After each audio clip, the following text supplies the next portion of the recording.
masih Sulawesi. Program studi itu digital. Jadi saya ada juga UTS. Kuliahnya itu hukum bisnis dan manajemen. Jadi sudah mewawancarai perusahaan ini coba mau ngomong yang memiliki surat izin. Aduh, cakuan aja dia. Dia mau catat teman, Gusri. Baru 2 tahun. Dia mau catat teman. Dia boleh bikin amplop kopi, bikin kopi kau jangan bisa. Mau mana coba amplop lo kau. Ye, bunda deket banget. Bodoh. Awal mula pembangunan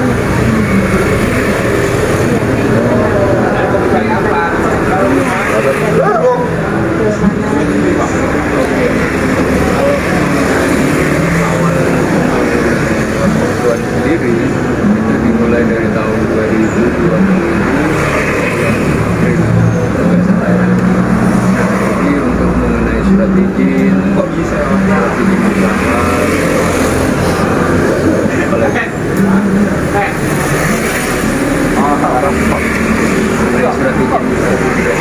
mengenai surat izin usaha pertama yang jelas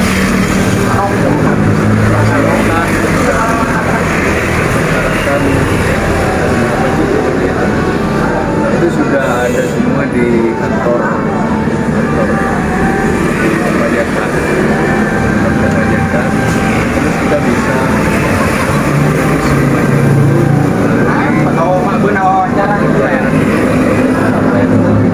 itu ada di awal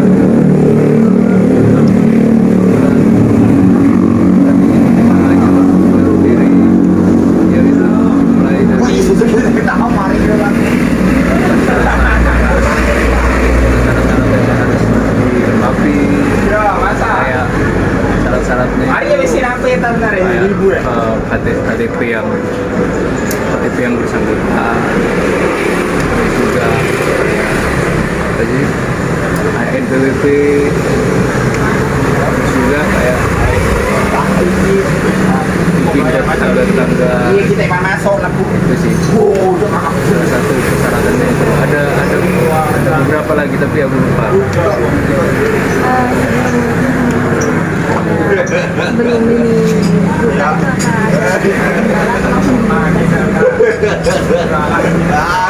Wah, dulu waktu awal buka ini pas pada saat pengurusan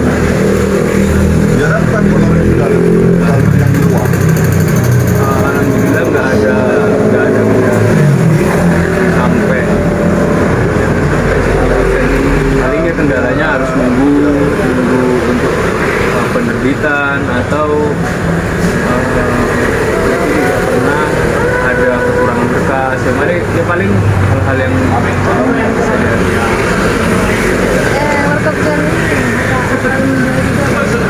Markop Cuan itu buka dari tahun 2020 bulan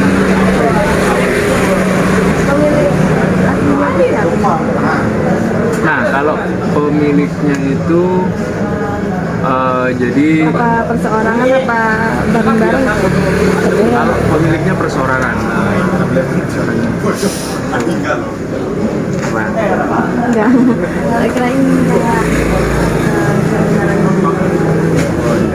Mungkin banyak juga yang bilang kalau teman-teman aku sendiri ya, lebih banyak yang bilang kalau Warkop Cuan itu sebenarnya bukan milik perseorangan tapi milik teman-teman sendiri. Teman-teman yang kerja di sini itu yang pemilik Cuan, tapi sebenarnya enggak, pemilik Cuan itu adalah perorangan juga. Aku ni tak betul makan aku ni. Bongok kata-kata dia pun kata-kata. Mak aku buka juga. Aduh, dia tak umum. Oke, kalau awalnya modal di tahun 2000, awal modal tahun 2020 ya. Mungkin ini nggak angka pastinya tapi kisaran aja ya. Kisarannya mungkin di harga 250 juta. semua tetap dulu. Yuk, pertanyaan kedua mengenai pembangunan ajaib gimana? Kan saya kurang ngerti mengenai soal itu tadi. apa yang Pajak pembangunan. Jadi sebenarnya aku juga nggak tahu nih ya untuk pajak pembangunannya, soalnya yang jelas waktu pengurusan pajak pembangunan segala macam itu bukan aku waktu itu yang jadi aku juga nggak tahu. Tapi untuk pajak-pajak yang biasanya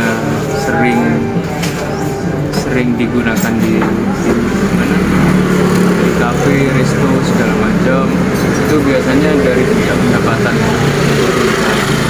Pajak pembangunan aku nggak tahu nih, tapi kalau pajak pendapatan biasanya setiap produk yang kita jual itu ada berapa persen, mungkin kisaran 10% itu yang dianggarkan untuk pembayaran pajak.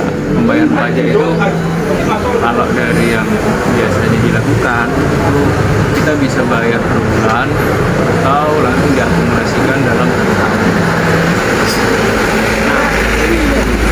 Untuk pajak sendiri itu pajak penghasilan ya, pajak penghasilan sendiri itu biasanya kalau satu usaha itu untuk pajak pendapatan yang ditarik itu ketika pendapatan yang dihasilkan selama 1 bulan itu melebihi dari makasih Mas, baik sekali di sini pelayanannya Mas ya. Terima kasih. Apa cuma di depan kamera? Ya, jadi gini, untuk pajak pendapatan biasanya itu bakalan ditarik sama dinas pajak ketika pendapatan yang diterima selama 1 bulan itu sama atau melebihi dari batas yang sudah ditentukan dari pihak pajak. Misalnya dalam 1 bulan untuk pajak pendapatan kafe atau resto itu ada ranknya juga, ada peringkatnya juga. Jadi misal kayak yang paling besar kayak kelas UMKM, pajaknya selama 1 bulan pendapatan kotornya itu harus 3 juta nih. Nah kalau sudah 3 juta atau melebihi itu diwajibkan untuk pembayaran. Dan pembayaran pajaknya itu sebenarnya bukan ditentukan ke pemilik, tapi ditentukan ke pembeli. Kalau mbaknya misalnya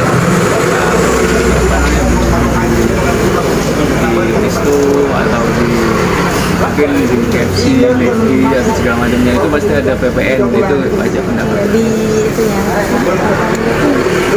Sama juga kayak di sini, tapi enggak sampai yang ada tulisan PPN segala macam.